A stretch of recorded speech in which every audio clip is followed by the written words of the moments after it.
Assalamualaikum warahmatullahi wabarakatuh. Salam guru penggerak. Kali ini saya akan mempresentasikan tentang demonstrasi konseptual modul 1.3 visi guru penggerak. Saya Listianti Meira Mubarokah, calon guru penggerak angkatan 11 dari SD Negeri Cigobang, Kabupaten Sumedang, Jawa Barat. Adapun fasilitator dan pengajar praktik, yang pertama, fasilitator ada Bapak Adang Senjaya, SPDI MPD, kemudian pengajar praktik Ibu Sri Novita Santi, SPD. Sebelum membahas lebih jauh tentang visi guru penggerak, mari kita ketahui terlebih dahulu, apa itu paradigma inquiry apresiatif? Sebuah paradigma sekaligus model manajemen perubahan yang memegang prinsip psikologi positif dan pendidikan positif, serta pendekatan yang berbasis kekuatan yang dimiliki. Konsep ini pertama kali dikembangkan oleh David Courtfield-Ryder pada tahun 2016. Pendekatan inquiry apresiatif percaya bahwa setiap orang memiliki inti positif yang dapat memberikan kontribusi pada keberhasilan. Dalam penyusunan visi guru penggerak dilakukan tahapan bagja. Apa saja tahapan bagja? Yang pertama, B. Buat pertanyaan. A. Ambil pelajaran. G. Gali mimpi. J. Jabarkan rencana. Dan H. Atur eksekusi. Hal ini selaras dengan terjemahan bebas yang diadaptasi dari model 5D, Define, Discover, Dream, Design, and Deliver.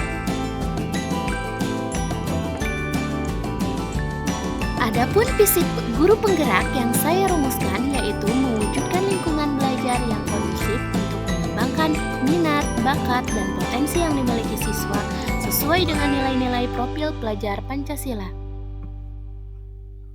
Penjabaran visi.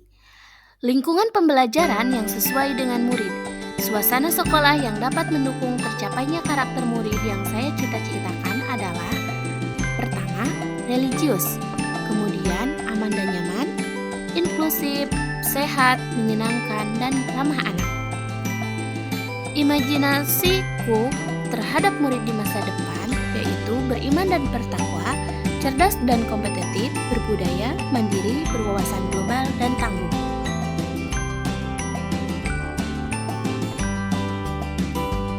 Adapun prakarsa perubahan yang saya rumuskan yaitu membuat mading sekolah untuk mengapresiasi hasil kreativitas peserta didik sesuai dengan minat dan potensi yang dimilikinya, dan membuat kotak perasaan sehingga peserta didik mampu mengungkapkan harapan yang ingin dicapai demi terwujudnya peserta didik yang sesuai dengan profil pelajar Pancasila.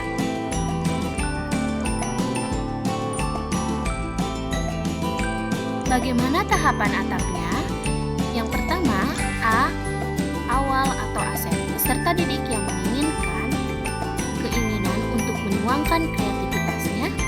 Kemudian, adapun tantangannya yaitu mengarahkan peserta didik untuk membuat karya sehingga terdokumentasi.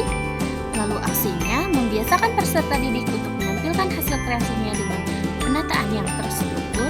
Dan pembelajaran, peserta didik mampu menuangkan ide atau gagasan kreativitasnya. Lalu, bagaimana jika visi guru penggerak tersebut dibuatkan dengan metode bagja? Yang pertama, B. Buat pertanyaan. Bagaimana cara untuk mengembangkan kreativitas peserta didik?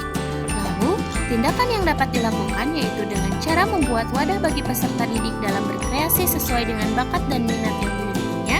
Kemudian, berkolaborasi dengan kepala sekolah, rekan sejawat, peserta didik, dan orang tua siswa untuk membuat program yang dapat mengembangkan kreativitas peserta didik. Langkah yang kedua yaitu A. Ambil pelajaran.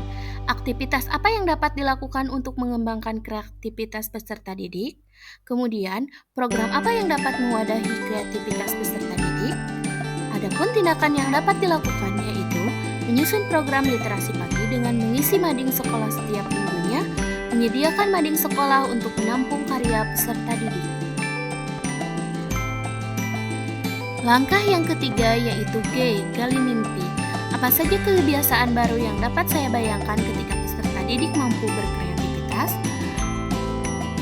Yaitu, peserta didik memiliki karakter yang sesuai dengan profil pelajar Pancasila. Peserta didik sudah terbiasa membuat hasil karya, bahkan bisa dibuatkan karya setiap bulannya.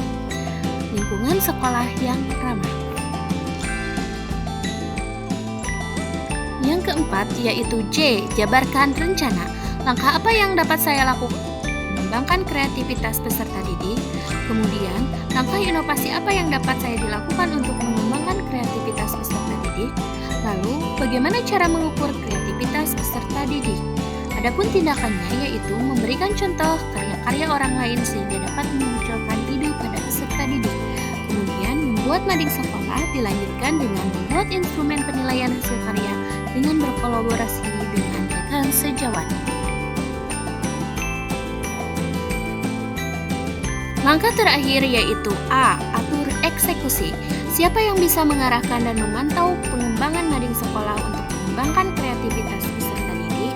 Lalu, bagaimana cara mengevaluasi dalam pengembangan mading sekolah untuk mengembangkan kreativitas peserta didik? Adapun tindakan yang dapat dilakukan yaitu dengan cara berkolaborasi dengan kepala sekolah dan sejawat, peserta didik, dan orang tua siswa untuk melakukan observasi program yang dapat mengembangkan kreativitas peserta didik. Kemudian membuat instrumen atau umpan balik yang dapat dijadikan perbaikan ke depannya. Yang terakhir, rencana perubahan. Berdasarkan tahapan Bagja, berikut hal yang dapat dilakukan, yaitu dengan memfasilitasi peserta didik dengan membuat mading sekolah untuk mengembangkan potensi yang dimilikinya dengan cara membuat program literasi setiap minggu dan menghasilkan karya. Dalam pelaksanaannya dilakukan kolaborasi dengan warga sekolah. Sekian pemaparan demonstrasi kontekstual modul 1.3 tentang visi guru penggerak. Semoga bermanfaat. Terima kasih. Salam guru penggerak.